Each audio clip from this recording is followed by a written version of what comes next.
കഴിഞ്ഞ തവണ നമ്മൾ ഏറ്റുമുട്ടിയപ്പോൾ എന്താണ് സംഭവിച്ചത് എന്ന് ഓർമ്മയുണ്ടോ?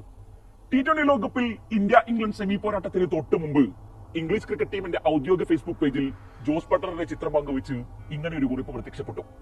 2022 കുട്ടി ക്രിക്കറ്റിന്റെ കനകസിംഹാസനം വരുമ്പോൾ സെമിയിൽ ഇന്ത്യയെ പരാജയപ്പെടുത്തി നേടിയ വിജയത്തിന്റെ ഓർമ്മകളെ ഒരിക്കൽ കൂടി കുത്തിപ്പൊക്കുകയായിരുന്നു ഇംഗ്ലണ്ട്.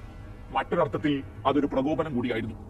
അന്ന് അഡ്ലേഡ് ഓവലിൽ ഇന്ത്യയെ 10 വിക്കറ്റിന് തകർത്താണ് ഇംഗ്ലീഷ് സംഘം ആധികാരിക വിജയവുമായി ഫൈനലിലേക്ക് മാർച്ച് ചെയ്തത്. ഇന്ത്യ ഉയർത്തിയ 168 റൺസ് വിജയലക്ഷ്യം ഒരു വിക്കറ്റ് പോലും നഷ്ടമാവാതെ ജോസ് ബട്ട്ലറും അലക്സ് ഹെയിൽസും ചേർന്ന് വെറും 16 ഓവറിൽ മറികടന്നു. ഒരിക്കൽ കൂടി ആ സെമി ആവർത്തിക്കുമ്പോൾ ഇംഗ്ലണ്ട് പ്രകോപനം ഉയർത്തും എന്നത് സ്വാഭാവികം. ഗയാനയുടെ ആകാശത്ത് മഴമേഘങ്ങൾ ഉരുണ്ടുകൂടി. കനത്ത മഴ പെയ്ത് കളിമുടങ്ങിയാൽ സൂപ്പർ 8ലെ മികച്ച പ്രകടനങ്ങളുടെ അടിസ്ഥാനത്തിൽ ഇന്ത്യ കലാശപ്പോരിന് ടിക്കറ്റ് എടുക്കും.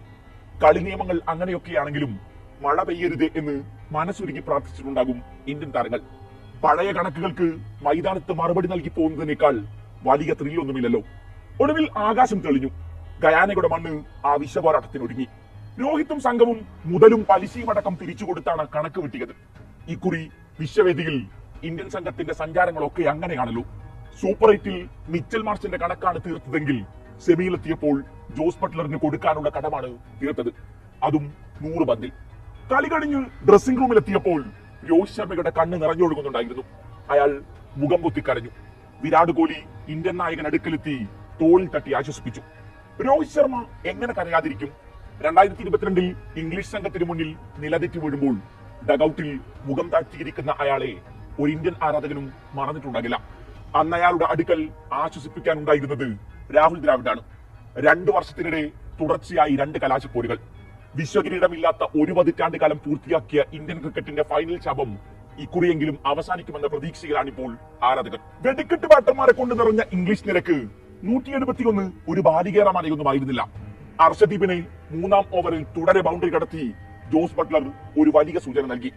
ബട്ട്ലർ ക്രീസിൽ നിലയുറപ്പിച്ചാൽ ഉണ്ടാകുന്ന അപകടത്തെക്കുറിച്ച് കൃത്യമായ ബോധ്യമുള്ളത് കൊണ്ടാകണം രോഹിത് 4ാം ഓവറിൽ പദ്ധതി മാറ്റി. ബോളിംഗ് എൻഡിൽ ഇപ്പോൾ അക്സർ പട്ടേൽ. ആദ്യ പന്തിൽ തന്നെ അയാൾ ഇന്ത്യക്ക് വലിയ ബ്രേക്ക് ത്രൂ നൽകി.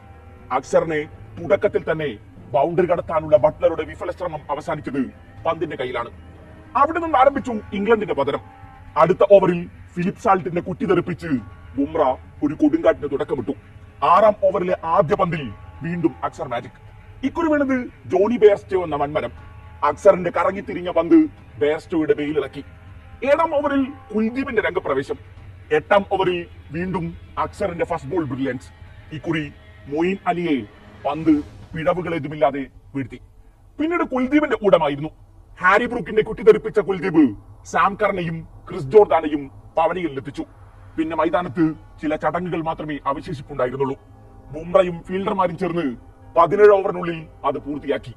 68 റൺസിന്റെ ആധികാരിക ജയം. ബാറ്റിംഗിൽ വിരാട് കോഹ്ലിയും ശിവൻ ദൂബയും അടക്കം ടൂർണമെന്റിൽ സ്ഥിരം നിരാശപ്പെടുത്തുന്നവരൊക്കെ ഇക്കുറിയും പതിവ് പല്ലവികൾ ആവർത്തിച്ചപ്പോൾ രോഹിത് ശർമ്മയും സൂര്യകുമാർ യാദവും ഹാർദിക് പാണ്ഡ്യയും രക്ഷകവേഷം വീണ്ടും എടുത്തണിഞ്ഞു.